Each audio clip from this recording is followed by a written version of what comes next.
अपने लेक्चर में जो रिमेनिंग पार्ट रह गया था चैप्टर 1 का, उसके एग्जाम्पल सॉल्व करेंगे। Example number 8 to 13। ओके, और जो 1 to 7 है वो प्रीवियस लेक्चर में कर चुके हैं, और उसका अगर आपने 1 to 7 एग्जाम्पल्स को रिव्यू करना है तो आप लिंक डिस्क्रिप्शन बॉक्स में देख लेना। So welcome to all of you in Epsilon Physics. Myself is Shrikha Tyagi.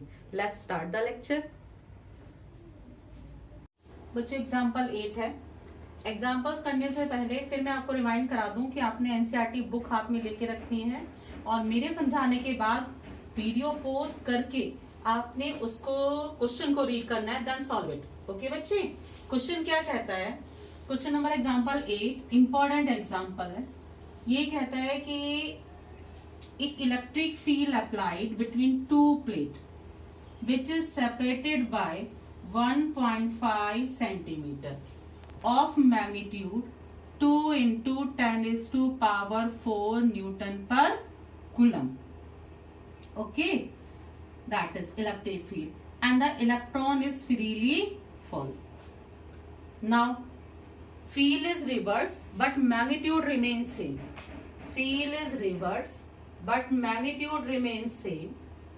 Magnitude remains same, and again a proton is freely fall in same field for same parameters. Discuss its time period and compute the acceleration due to gravity. ये तो question का statement था। अब अपनी simple देसी language में समझते हैं कहना क्या चाह रहा है ना। ये कहता है कि दो प्लेट है, यहाँ इलेक्ट्रिक फील्ड अप्लाइड कर दी है। इलेक्ट्रिक फील्ड का मैग्नीट्यूड 2 into 10⁴ है, और डिस्टेंस क्या है दोनों प्लेटों के बीच में? 1.5 सेंटीमीटर। एक बार इलेक्ट्रॉन गिर रहा है और एक बार प्रोटॉन गिर रहा है सेम हाइट से। तो बताओ किसको नीचे आने में ज्यादा टाइम लगेगा? Which take the more time. ये न्यूमेरिकल एनसीईआरटी का ये एग्जांपल भी आ सकता है, और बच्चे इस पर कंसेप्चुअल भी बनकर आ सकती है। तो दोनों ही हम एक तरीके से सॉर्ट आउट करेंगे। ओके, चलो स्टार्ट करते हैं। तो इसका मतलब यहाँ से यहाँ तक का टाइम लेना है, तो टाइम लेना है, डिस्टेंस इसने गिवन है, तो ऑब्वियसली हम क्या यूज कर सकते हैं? इक्वेशन ऑफ मोशन को यूज कर सकते हैं। तो इक्वेशन ऑफ मोशन का फॉर्मूला बच्चे everyone know about it, half ut plus half g t square, और s को ले लेते हैं h, under the gravity fall हो रहा है। Okay, h equal to ut plus half g t square. अब initial velocity is 0, initial velocity is 0, और g की जगह हम एक्सेलरेशन लेंगे। मैं बताऊंगी क्यों। Because acceleration is very very greater than two g, है ना। तो g यहाँ नेग्लिजिबल होगा, तो एक g की जगह हम यहाँ a पुट करेंगे। तो h इक्वल्स टू क्या फॉर्मूला बना? Half at²। और ये किस तरीके से होगा अभी हम इसी क्वेश्चन के एंड में डिस्कस करेंगे। Clear everybody? तो आपको पता है कि भाई जब नीचे की तरफ फ्रीली फॉल, आपको पता है कि आप कोई भी चीज नीचे गिर रही है ऐसे फ्रीली फॉल, जिसने एक्चुअल में फिजिक्स पढ़ी है 11 की, मैं गिरा दूं तो जी हो गया। पर यहाँ पर कोई और भी फोर्स लग रहा है, जैसे इलेक्ट्रिक फोर्स लग रहा है, तो जी के साथ एक्सेलरेशन भी आएगा। तो जब वो नीचे की तरफ गिर रहा है तो बच्चे आपका एक्सेलरेशन जी प्लस से या जी माइनस से, तो जी हमारा बहुत कम है, तो हम यहाँ ओनली ए को नेग्लेक्ट कंसीडर करेंगे। इतना आ गया। एक्सेलरेशन फिर भी मेरे पास यहाँ है नहीं, तो मैं एक्सेलरेशन कैसे सॉर्ट आउट करूंगी बच्चे? तो h equal to half, what is the formula of acceleration? Force by m। Everybody know about it, होता है ना फोर्स बाय m। तो what is the T square? तो बेटा 2hm, 2 क्रॉस मल्टीप्लाई कर दो, 2hm अपॉन में क्या हो गया? f equal to T square. अब बच्चा फिर ये कहता है कि मैम इसमें तो h मेरे पास है, चलो मान लिया, मास ऑफ इलेक्ट्रॉन मेरे पास है, पर मैं फोर्स कहां से लाऊं? फोर्स तो उनके पास है नहीं, है ना। फोर्स कहां से लाए? सोचो भैया, फोर्स कहां से आएगा जो उसको गिरा रहा है? फोर्स कौन लग रहा है? Electric field. इलेक्ट्रिक फील्ड इस चार्ज पर अपना इलेक्ट्रिक फोर्स अप्लाई करेगी नहीं करेगी? इलेक्ट्रिक फील्ड की वजह से चार्ज भी फोर्स फील करता है, और everyone know about the formula of force in the form of electric field. बोलो क्या? F equals to Q E. होता है नहीं होता? F equals to QE, put it, इसे पुट कर दो तो formula is 2HM upon QE को मैं EE भी डाल सकती हूँ। बोलो EE क्यों? क्योंकि एक ही इलेक्ट्रॉन है और Q का फॉर्मूला क्या होता है? NeN हो गया 1। H आपके पास है, इलेक्ट्रिक फील्ड आपके पास है, मास आपके पास है, चार्ज आपके पास है। Now you find out the time, now you find out the time for what? Electron and proton. अब कहानी आती है, आप सॉल्व करोगे, सॉल्व करके वैल्यू निकाल लेना, है ना। अब बात ये आती है कि which take the more time to reach the ground, कि इन दोनों में से कौन ज्यादा टाइम लेगा नीचे पहुंचने में। आप देख लो ये सारे फैक्टर कांस्टेंट है, मास अलग है इलेक्ट्रॉन प्रोटॉन का, यानी कि T is directly proportional to mass. जिसका मास ज्यादा it take the more time. बोलो किसका मास ज्यादा, इलेक्ट्रॉन का या प्रोटॉन का? प्रोटॉन का। सो time of proton is greater than time of electron. Clear everybody? तो ये कंसेप्चुअल की फॉर्मेट भी मैंने तुम्हें सिखा दी किस तरीके से आएगा, और न्यूमेरिकल आएगा तो न्यूमेरिकल की वैल्यू रख लेना, है ना। अब बात आती है, वो कहता है compute the acceleration with respect to acceleration due to gravity, है ना। तो एक्सेलरेशन निकाल लें, तो एक्सेलरेशन का फॉर्मूला क्या हो गया बच्चे? F/m हो गया। मास ऑफ इलेक्ट्रॉन हो गया, मास ऑफ इलेक्ट्रॉन या मास ऑफ प्रोटॉन जिसका भी निकालो, तो क्या हो गया? ये E हो गया force upon mass of electron निकालो। तो देखो मास ऑफ इलेक्ट्रॉन इतना कम है, ऑब्वियसली 10⁻⁻31 होता है, तो मास ऑफ इलेक्ट्रॉन इतना कम है कि AE की वैल्यू बहुत ज्यादा आएगी, प्रोटॉन होगा उसकी वैल्यू भी बहुत ज्यादा आएगी। So acceleration due to gravity को क्या कर देते हैं? नेगलेक्ट। Clear everybody? तो first of all read the question and उसकी कंसेप्चुअल आएगी, इंपॉर्टेंट क्वेश्चन है, then pause the video and write down it, तब आपका फायदा होगा। अब डिस्कस करते हैं नेक्स्ट पर। Now the turn off example 9, that is page number 22। Okay बच्चों, 9 is depend on the superposition of electric field. What is the superposition of electric field? There are, अब मैं न्यूमेरिकल वैल्यू नहीं ले रही हूँ, सपोज करो कि that is the dipole -q + q। Okay, something कुछ वैल्यू दे रखी है, फॉर एग्जाम्पल 10⁻⁻8 माइनस में और 10⁻⁻8 प्लस में। वो कहता है find out the electric field intensity at it mid point. Clear? Mid और डिस्टेंस कितना है? 0.01, ये आ गया। And find out the electric field intensity 0.05 इस बी पॉइंट पर, ये ए पॉइंट है और ये बी पॉइंट पर। और थर्ड कहता है find out the electric field intensity at point C पर, इट इज ऑल्सो, ये 0.1 है, 0.1, ये भी 0.1 सेंटीमीटर है। कहता है इन पर इलेक्ट्रिक फील्ड निकालो, है ना, 3 पॉइंट्स पर। तो एक बार इलेक्ट्रिक फील्ड मुझे इस पॉइंट पे निकालनी है, एक बार यहाँ, एक बार यहाँ। तो first point at point A आते हैं। जब हम एट पॉइंट ए की बात करते हैं तो ए पर देखो, ए इज द मिड पॉइंट ना, ए जब मिड पॉइंट हो गया तो मिड पॉइंट पर इलेक्ट्रिक फील्ड इंटेंसिटी क्या होगी बच्चे? देखो माइनस और प्लस, इस पे निकालना है, तो प्लस से इलेक्ट्रिक फील्ड अवे, तो दैट इज द E1। ये किसकी वजह से हो गई? प्लस की वजह से हो गई। और माइनस की वजह से इलेक्ट्रिक फील्ड क्या होती है? टुवर्ड्स द नेगेटिव, और ये इलेक्ट्रिक फील्ड किसकी वजह से हो गई? माइनस की वजह से हो गई। इसका मतलब at the mid electric field intensity कितनी बची बच्चे? E equals to E1 plus E2। Clear body? What is the E1 E2? E1 का formula K Q upon distance का स्क्वायर, ये A स्क्वायर, ये भी K Q अपॉन डिस्टेंस का square, मतलब ये भी A। So what is this?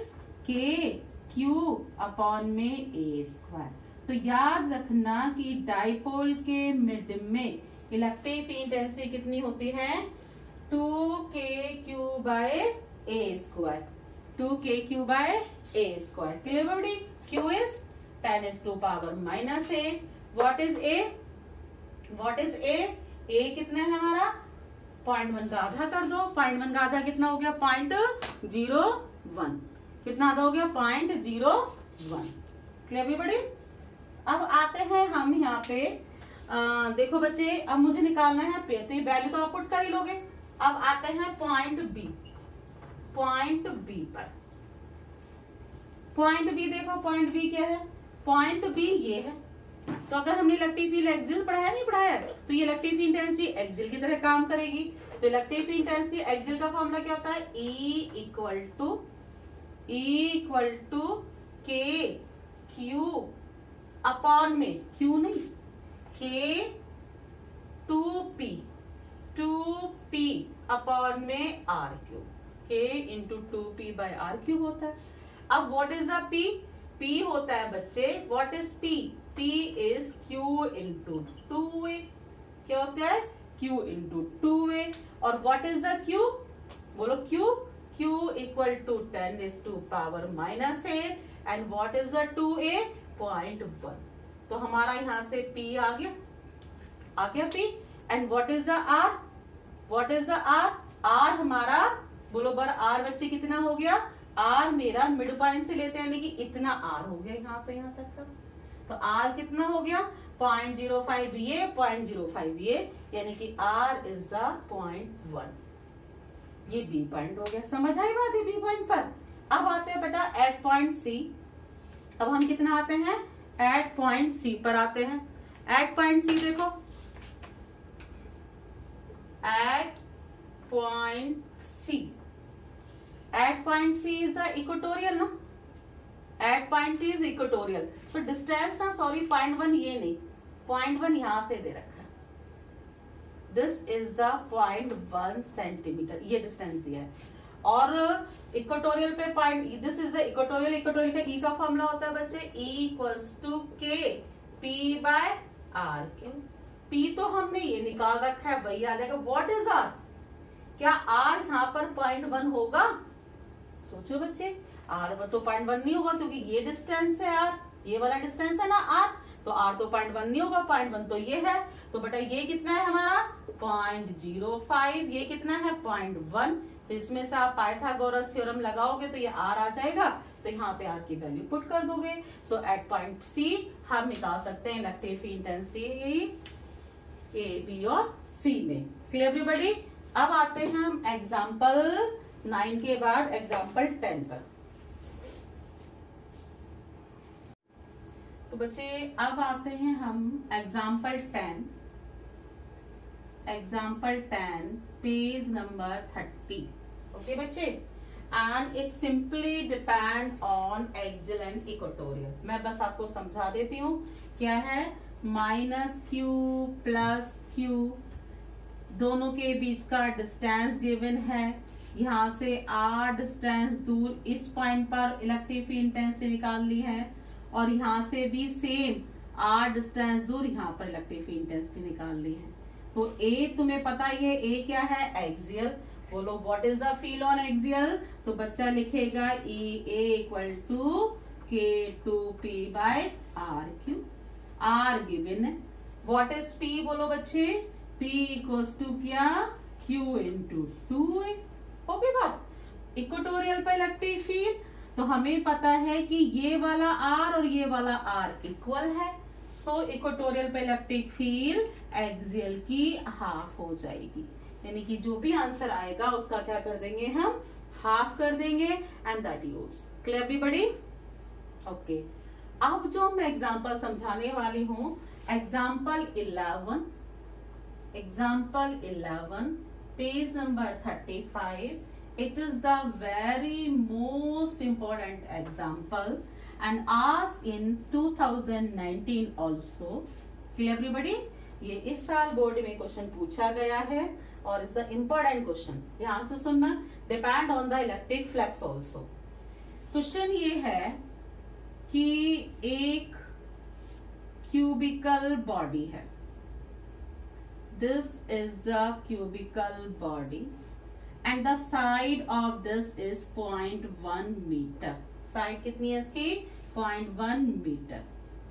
ये जो बॉडी है हमारी क्यूबिकल, ये यहां से 0.1 मीटर डिस्टेंस दूर रखी है। Clear everybody? इलेक्ट्रिक फील्ड जो है EY equal to EZ equal to 0 and electric field X direction में है एंड एक्स डायरेक्शन में कितनी है अल्फा एक्स की power 1/2 and where is alpha 800। Alpha की वैल्यू कितनी दे रखी है बेटा 800। Clear everybody. तो ये उसने अमाउंट दे रखा है, तो ये कहता है कि ये एक बॉडी रखी है, आपको ये इसका 0.1 मीटर के साइज है क्यूब का, यहाँ से ओरिजिन से 0.1 मीटर दूर डिस्टेंस रखा है, इलेक्ट्रिक फील्ड अप्लाइड की है, इलेक्ट्रिक फील्ड का अमाउंट कितना है अल्फा एक्स की power 1/2, alpha is the 800, Y और जेड की फील्ड 0। तो पूछना क्या चाह रहा है, पूछना ये चाह रहा है कि what should be the electric flux and what should be the charge enclose into the body. Electric flux क्या होगा और charge enclose into the body क्या होगा। Clear everybody. Let's start. तो हम टोटल फ्लक्स निकाल लो बेटा। टोटल फ्लक्स का मतलब क्यूब के 6 फेसेस होंगे, क्यूब के 6 फेसेस होंगे। मैं तुम्हें कोई एग्जांपल दूं क्यूब के 6 फेसेस का। एग्जांपल मैं अब क्यूब का देती हूँ, क्यूब का एग्जांपल देते हैं। देखो अब क्या होता है फ्लक्स का जो हम निकालते हैं, आपको एक बार बता दूं, फ्लक्स का फॉर्मूला होता है हमारा E डॉट डी एस। कितना होता है डॉट डी एस, ई भी वेक्टर डॉट भी वेक्टर। जब डॉट हटाते हैं वेक्टर हटाते हैं तो क्या लगाते हैं मियाँ कॉस थीटा। क्या लगाते हैं ई D S cos theta. Clear. ई डी एस कॉस थीटा लगाते हैं। अब ये ई एंगल किस किस के बीच है, थोड़ा सा न्यूमेरिकल समझाने से पहले हिंट बता दूं मैं। ई और डी एस के बीच में एंगल किस किस के बीच में, लेसन ये कोई एक सरफेस है, क्लियर सरफेस है। तो डीएस क्या होता है, डीएस इस सरफेस का हमेशा नॉर्मल होता है, डीएस इस सरफेस का हमेशा नॉर्मल होता है। डीएस मतलब एरिया वेक्टर। जैसे मेरे हाथ में क्यूब है तो मैं तुमसे बोलूं ये येलो वाला पार्ट नजर आ रहा है, इसका डीएस क्या होगा, इसका नॉर्मल ये वाली साइड। क्लियर। रेड वाले का डीएस क्या होगा, ये वाली साइड। इधर वाले का डीएस क्या होगा, ये साइड। यानी कि डीएस हमेशा इनकी नॉर्मल होगा। तो ये डीएस इलेक्ट्रिक फील्ड के साथ जो एंगल बनाएगा वो होता है थीटा। तो फ्लक्स का फॉर्मूला क्या होता है बच्चे, ई डी एस कॉस थीटा, ई D S cos theta. Clear. तो हम क्यूब की बात कर रहे हैं, तो क्यूब में मेरे 6 फेसेस हैं। क्यूब में मेरे कितने 6 फेसेस, तो फ्लक्स भी 6 होंगे, है ना। First flux, second flux, third, fourth, fifth और सिक्स। 6 फ्लक्स होंगे, है ना। 6 फ्लक्स में से फॉर्मूला क्या होता है ई डी एस। तो सबसे पहले फर्स्ट फ्लक्स की याद आते हैं। तो डीएस तो तुम्हें पता लग गया, हर फेस का नॉर्मल डीएस होगा। What is the direction of electric field intensity, electric field intensity उसने दे रखी है एक्स एक्सिस में। तो सपोज करो तुम्हारी तरफ लाइन जो आ रही है वो एक्स एक्सिस आ रही है, ये वाली एक्स एक्सिस है। क्लियर। तो ध्यान से देखना, ये जो आपको येलो कलर नजर आ रहा है और जो तुम्हारी तरफ जा रहा है ये एक्स एक्सिस है ना। तो इलेक्ट्रिक फील्ड ये मानना, electric field is lie the x axis. तो ये डीएस है, इसका नॉर्मल हो गया ये, इसका नॉर्मल हो गया ये। तो ई और डीएस कितने चल दिए एक्स में। तो ये मान लो ये जो पैन है मेरा, ये जो पैन है that is the direction of electric field intensity. होगी नहीं होगी। तो ये जो है डीएस, तो मुझे बताओ कि इस फेस पे एक्स एक्सिस में कितना हुआ ई और डीएस के बीच में एंगल, 0 ना, cos 0। तो मैंने 5 फर्स्ट क्या लिख दिया, ई डीएस cos 0 प्लस सेकेंड में आ जाओ। सेकेंड बच्चों ये हो गया, ई तो यहीं जा रही है क्योंकि उसने बोल रखा है। सेकेंड ऐसे आ जाओ, बताओ कितना एंगल हुआ है सेकेंड फेस में, ई पैन ये फील्ड है और ये डीएस है, 90 आ रहा है ना। तो ई डीएस cos 90, ई डीएस cos 90 हो गया, सेकेंड फेस हो गया। अब थर्ड में आ जाओ, थर्ड नीचे मान लेते हैं ऐसे। कितना हो बताओ, पैन इज द ई और मार्कर इज द डीएस। कितना हो गया, ई डीएस cos 90। एक ये फेस हो गया, एक ये फेस हो गया, एक ये फेस हो गया। अब ये वाला फेस देखो ग्रीन वाला ऐसे, बोलो कितना एंगल है ई और डीएस में, बोलो 90 ना। तो यहां पर भी कितना हुआ, मैंने ये लिखा प्लस ई डीएस cos 90। चलो ये हो गया। अब इधर वाला फेस देखते हैं, इधर वाले फेस पे देखो कितना एंगल हो गया बच्चों, बोलो अभी भी तुम्हें क्या नजर आ रहा है 90 ना। तो कितना फेस हुआ, प्लस ई डीएस cos 90 कितने हो गए, 1 2 3 4 5, एक तो रह ही गया। अब बोलो कौन सा फेस रह गया, बैक साइड वाला। तो ई ऐसे जा रहा है, डी ऐसे जा रहा है। देखो अब both are line opposite, so what should be the angle, 180। Clear everybody? So plus E cos E ds cos 180। Clear everybody? तो होप सो तुम्हें क्यूब का केस समझ आ गया होगा। cos 90 cos 90 cos 90 cos 90 सारे कितने हो गए, 0 हो गए। कौन बचा, एक ये बचा और एक ये बचा। तो फाई इक्वल टू कितना हुआ, E D S minus E D S. Oh ये तो 0 हो रहा है, फिर तो गड़बड़ हो गई। क्या मतलब, अब ये ई और ये ई इक्वल नहीं होने वाले। अब सोचो क्यों, क्योंकि E is depend on the x. बहुत ध्यान से सुनना, ई एक्स पर डिपेंड कर रहा है। ई अगर एक्स पर डिपेंड नहीं करता बच्चे, E is not part of the x distance का नहीं होता, तो इस फेस पर ई सेम होता। ई खाली 800 होता तो मैं ये आंसर मेरा अभी 0 आ जाता। ई खाली 500 होता, ई एक्स पे डिपेंड नहीं करता, तो यही मेरा आंसर हो जाता। पर E is depend on x, तो ई की वैल्यू चेंज हो गई।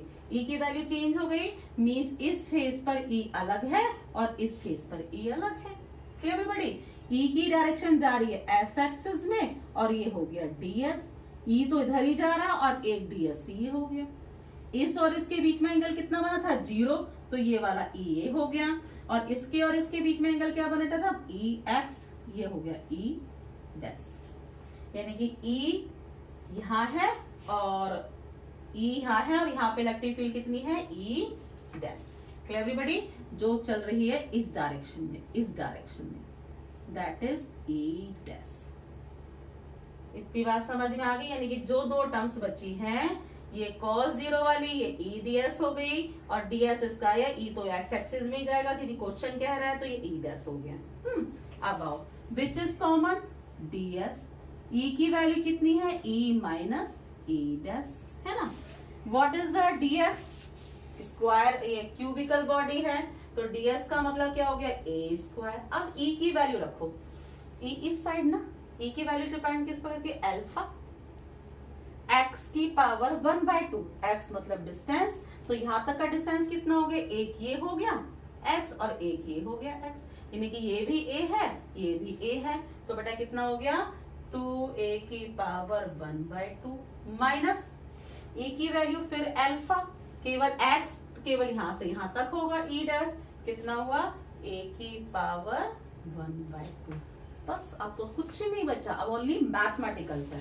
तो मैथमेटिकल में कितना हो गया, विच इज, देखो a स्क्वायर कॉमन आ गया, अल्फा a स्क्वायर ये है और a की पावर 1/2 कॉमन आ गया, √2 माइनस 1 हो गया।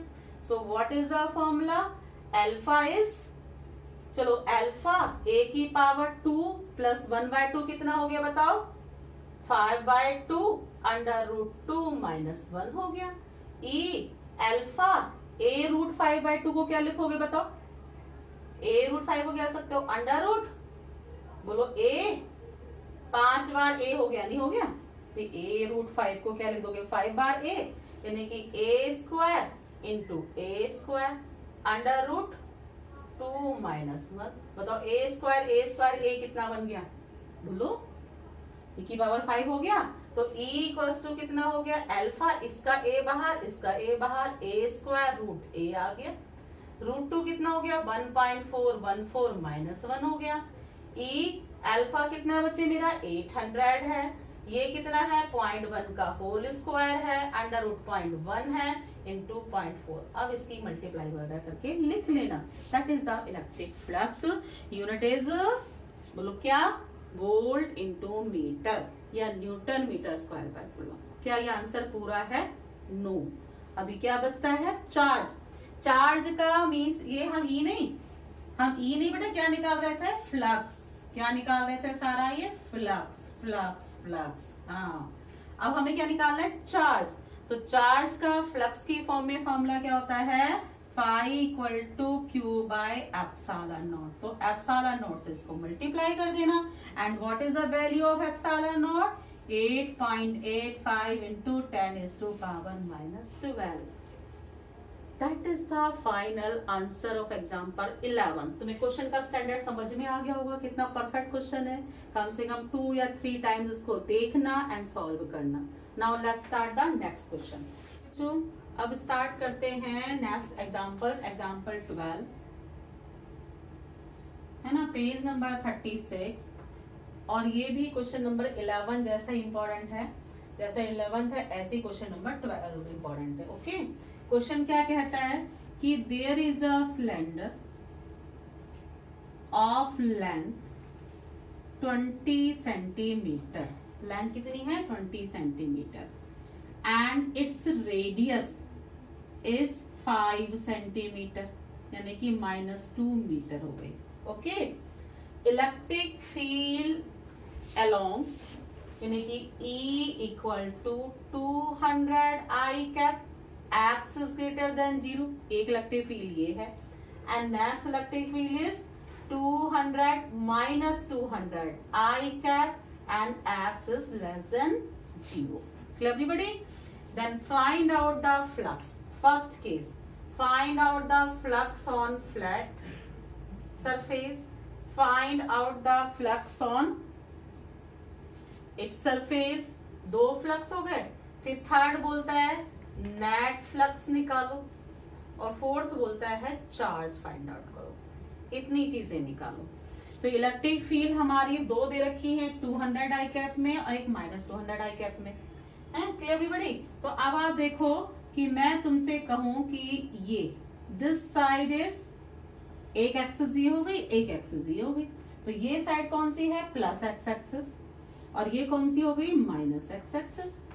प्लस एक्स एक्सिस का मतलब ये हो गया, प्लस एक्स एक्सिस का मतलब क्या हो गया आई कैप, और माइनस एक्सिस का क्या हो गया माइनस आई कैप। Clear everybody? तो बच्चों इधर की तरफ भी इलेक्ट्रिक फील्ड जा रही है, दिस साइड, इस साइड भी मेरी इलेक्ट्रिक फील्ड डायरेक्शन क्वेश्चन में गिवन है। हम अपने मन से कुछ नहीं लगा रहे, कभी सोचो कि मैम ये ऐसे ही लगा लेते हैं, अपने मन से लगा रहे। तो इसका मतलब इस साइड एक इलेक्ट्रिक फील्ड दे रखी है, दैट इज 200, और डीएस बैग वाला डीएस है, डीएस तो तुम्हें पता है आउट सरफेस पे होगा, है ना। अब आ जाओ इस तरह सेम इधर की तरफ भी ई है, और ये हो गया डीएस, यानी कि 2 फेसेस, पहले फ्लक्स फर्स्ट फेस पे निकलवा रहा है एंड फिर सेकंड पे निकलवा रहा है। तो टोटल फर्स्ट के ए वाला पार्ट कितना हुआ, टोटल फ्लक्स फ्लैट सरफेस पर फर्स्ट प्लस सेकंड, है ना। फर्स्ट बताओ भाई, ये E और ds के बीच कितना एंगल, व्हाट बोलो 0, तो E ds डॉट हटाएंगे तो cos 0। सेकंड में बताओ E और ds के बीच कितना angle, E ds cos 0, so what do 2E ds cos 0 is 1। Clear everybody?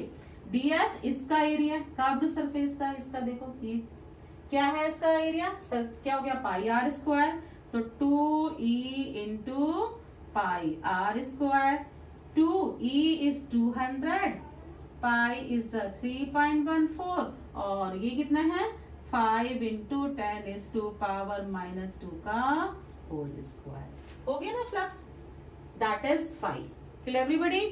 Okay, अब मेरा कौन सी सरफेस से पूछ रहा है, सेकंड वाला पार्ट बी, बी पार्ट पूछ रहा है, बी पूछ रहा है इस इन 2 सरफेस पर, यहाँ और यहाँ। आप यहाँ और यहाँ पूछ रहा है। अब देखो बच्चे, ई क्वेश्चन में ई या तो दिस साइड होगा या दिस साइड, ये हमारी मजबूरी है क्योंकि क्वेश्चन में गिवन है। पर डीएस जब यहाँ निकालना है तो डीएस तो इसके नॉर्मल होगा, दिस इज द डीएस। हो गया नहीं हो गया? तो डीएस इस साइड जा रहा है, अगर मैं यहाँ निकालूंगी तो डीएस यहाँ जाएगा। तो अगर मैं इस साइड फ्लक्स निकालने की कोशिश करती हूँ तो E DS what is cos, what 90। बच्चा बोलेगा 90 कैसे? अरे किसी भी साइड का ई पकड़ लो, इस साइड का ई पकड़ोगे तो ई और डीएस इज 90, इस साइड का ई पकड़ोगे तो E DS 90, cos 90, cos 90 is 0, so flux is 0। Clear everybody? तो एक फाई और फाई डैश। सी पूछ रहे नेट फ्लक्स, नेट फ्लक्स कितना हुआ फाई डबल डैश, दोनों को ऐड कर दो, फाई प्लस फाई डैश, इसको और इसको ऐड कर दो, नेट फ्लक्स आ गया। एंड लास्ट इज चार्ज, तो चार्ज का फॉर्मूला तुम्हें पता ही क्या होता है, बोलो phi double dash equal to Q by epsilon naught, और यहाँ से क्यू निकाल लेंगे। तो होप सो तुम्हें एग्जाम्पल समझ आ गया। Question number 12 example. अब हम लास्ट एग्जाम्पल पर आते हैं and that is the part of CBSE sample paper 2017। Okay बच्चों, और बहुत ध्यान से क्वेश्चन पढ़ेंगे, पहले समझेंगे। भाई ये जो क्वेश्चन समझाया इसका स्टेटमेंट भी जरूर पढ़ लेना, स्टेटमेंट पढ़ना बहुत जरूरी है। एग्जाम्पल 13 इंपॉर्टेंट क्वेश्चन, भले ही बोर्ड में नहीं आया, ये मैं तुम्हें बता दूं। सीबीएसई सैंपल पेपर 2017 का क्वेश्चन है ना। और क्वेश्चन सुन लो, क्या क्लास है क्वेश्चन की, मतलब रियल में रिमार्केबल क्वेश्चन है। अब बहुत अच्छे तरीके से समझेंगे, है ना। क्वेश्चन ये कहता है कि एक हमारा एटम है, दैट इज एटम। इस एटम के एक छोटे से पार्ट में प्लस चार्ज है और यहां सब में नेगेटिव चार्ज है। Clear everybody?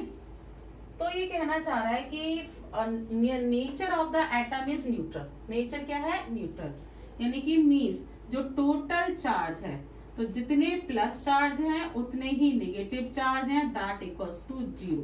तो नेट चार्ज ऑन एटम कितना है? 0, यानी कि नेचर 0 है। तो आपको फाइंड आउट करना है electric field intensity A point. First of all electric field intensity हमें ए पॉइंट पर निकालनी है और सेकेंड इलेक्ट्रिक फील्ड इंटेंसिटी मुझे बी पॉइंट पर निकालनी है using the Gauss theorem. Question समझ आया?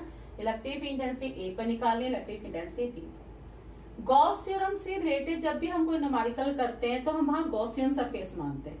Gaussian surface according two symmetrical होती है। तो सबसे पहले भी मैं बाहर की बात कर रही हूँ, electric field intensity at point A, at point A point ये। तो ए पॉइंट यहां से मान लीजिए रेडियस स्मॉल आर है और जो सिलेंडर है ये जो स्फीयर है इसकी रेडियस कैपिटल आर है, होगी कैपिटल आर। अब मुझे ये गॉसियन सरफेस जहां पर है इसे गॉसियन सरफेस मानना है, यानी कि इसे इनक्लोज कर लिया एक गॉसियन सरफेस में। ओके बच्चे, तो ये गॉसियन सरफेस स्फेरिकल बनेगी। मुझे इस पॉइंट पर निकालना है, तो इस पॉइंट पर हमने एक बाउंड एरिया मान लेते हैं, इसका ds ये और इलेक्ट्रिक फील्ड भी अवे होगी, चार्ज होता। तो using the Gauss theorem, Gauss theorem क्या कहती है? Using Gauss theorem E ds equal to Q by epsilon naught. Okay बच्चे, E integration of ds Q upon epsilon naught. What is the integration of ds? बोलो ds is a part of this sphere part ना small, तो ds का integration कितना होगा? 4 pi r square. तो E into 4 pi r square. Okay, and is 0। Why we write the 0 in place of q? सोचो, because q net is 0, तो charge 0 हो गया। या तो ये 0 होगा या ये 0 होगा, ये तो हम सपोज कर रहे हैं। सो विच इज 0? E 0। तो A पॉइंट पर इलेक्ट्रिक फील्ड इंटेंसिटी कितनी होगी? 0। क्लियर हो गया? So pause the video and write down that part. अब हम आते हैं इसके अंदर B पार्ट की बात पर। किस पर आते हैं? B पर। तो B पार्ट जब मैं अंदर निकाल रही हूँ तो मैं इसे रब कर रही हूँ बच्चों, ध्यान से देखना। ये A पार्ट है, A के बाद हम B पार्ट पर आ रहे हैं। B थोड़ा ध्यान से सुनिए। B में अब चार्ज बाहर के बजाय अंदर आ गया, अंदर आ गया। तो अब मैं इसे हटा देती हूँ क्योंकि मुझे अब इसकी जरूरत नहीं है, ये हम सॉल्व कर चुके हैं। अब हम अपने चार्ज को अंदर लेके आ गए। इसे पूरा हटा दो। तो अब हम चार्ज को इस पॉइंट पर लेकर आ गए, तो यहाँ मुझे गॉसियन सरफेस माननी पड़ेगी। तो मैंने ये गॉसियन सरफेस मान ली अंदर, ये आ गई, यानी कि इतने पॉइंट पे निकालना है। अब ये जो इस रेड पार्ट के बाहर का पार्ट है ये तो यूजलेस है, ये तो काम का नहीं है। कौन काम का है? केवल इसके अंदर का, यानी कि यही इसको परेशान कर रहा है। ये नेगेटिव जितने भी है और ये plus, that is responsible for the field. उसी के लिए हम गॉस थ्योरम निकालेंगे। सॉल्व करते हैं। सॉल्व करने के लिए ये जो इसकी जो गॉसियन सरफेस है, इसकी जो गॉसियन सरफेस है ये रेड वाली, इसे भी हम स्मॉल r लेके चलेंगे क्योंकि as question demand that is small r, और ये पूरा मेरा कैपिटल R है ना। Okay, use the Gaussian surface ds मतलब मैंने यहाँ पे एरिया मान लिया जिसकी डायरेक्शन ये है, equal to q by epsilon naught यानी कि q नेट, और दैट इज द इंटीग्रेशन। कोई doubt? E integration of ds equal to q net by epsilon naught. ds का इंटीग्रेशन कितना? 4 pi r square equal to q net by epsilon naught. So what is E? Equal to q net upon 4 pi r square epsilon naught. What is q net? That should be 0। बोलो, पहले तो हमने q not 0 लिख दिया था, क्या अब q not 0 होगा या नहीं? आप सुनो, q नेट का मतलब अंदर का पॉजिटिव चार्ज प्लस जेड तो पूरा है, क्या नेगेटिव चार्ज भी पूरा है? आपको सोचो, नेगेटिव केवल इतना लेना, ये सब यहां से लेके यहाँ तक का माइनस जेड था ना, अब इतना तो बाहर चला गया, केवल इतना चार्ज लेना है।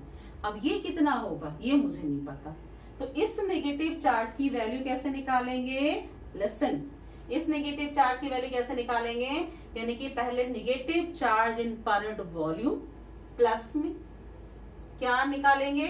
नेगेटिव चार्ज यानी कि Z in per unit volume 4/3 pi R cube. देखिए इसमें कि इस पर यूनिट वॉल्यूम में नेगेटिव चार्ज कितना है? इतना है। तो जब पर यूनिट वॉल्यूम नेगेटिव चार्ज इतना है, सो एक छोटे से वॉल्यूम में कितना हो गया? तो इसके वॉल्यूम से मैंने इसको मल्टीप्लाई कर दिया। तो सुनो एक बार, क्या बोला मैंने? नेट चार्ज प्लस तो पूरा ही पूरा है, काम कौन बिगाड़ रहा है मेरा? नेगेटिव। क्यों? क्योंकि नेगेटिव थोड़ा गॉसियन से बाहर चला गया। गॉसियन के अंदर कितना, तो कैसे निकाला कि the negative charge in per unit volume कितना? 4/3 पाई आर क्यूब। तो पर यूनिट वॉल्यूम तो इतना, are capital R is the radius of sphere. तो बताओ इसको छोटे से स्फीयर में कितना होगा? उसके वॉल्यूम से मैंने से मल्टीप्लाई कर दिया। 4/3 पाई से 4/3 pi cancel. So what is the Q not? Z. Common ले लो, ले लिया ना बच्चे कॉमन। कितना बचा? 1 minus R cube by capital R cube. बोलो 1 minus, that is the Q naught. इसे पुट कर दो यहाँ पर फर्स्ट में, put it in 1, तो E equals to ZE 1 minus R cube by capital R cube upon 4 pi epsilon naught R square। Now your demand इस question को जैसे भी सॉर्ट आउट करना चाहो वैसे कर सकते हो। So that is the example। अच्छा सा एग्जाम्पल है। सबसे ज्यादा मेन जो तुम्हें याद रखना है, मेन काम इसका है इस क्वेश्चन में, यही से इसे हॉट क्वेश्चन बनाता है। तो इसको पॉइंट को जरा ध्यान से देना ना। That is the example of chapter 1। आप 1 से लेकर 13 तक फर्स्ट चैप्टर के सारे एग्जांपल्स करेंगे। तो 1 बाय 1 हम ऐसे हर चैप्टर के एग्जांपल डिस्कस करते जाएंगे और होप सो आपको ये बोर्ड एग्जाम में काफी फायदा देने वाले हैं। उसके लिए जरूरी है कि आप स्टेटमेंट क्वेश्चन का जरूर पढ़ें। विदाउट स्टेटमेंट आप क्वेश्चन से मतलब आपको उन क्वेश्चन का कोई फायदा नहीं होगा। ओके बच्चों, थैंक यू।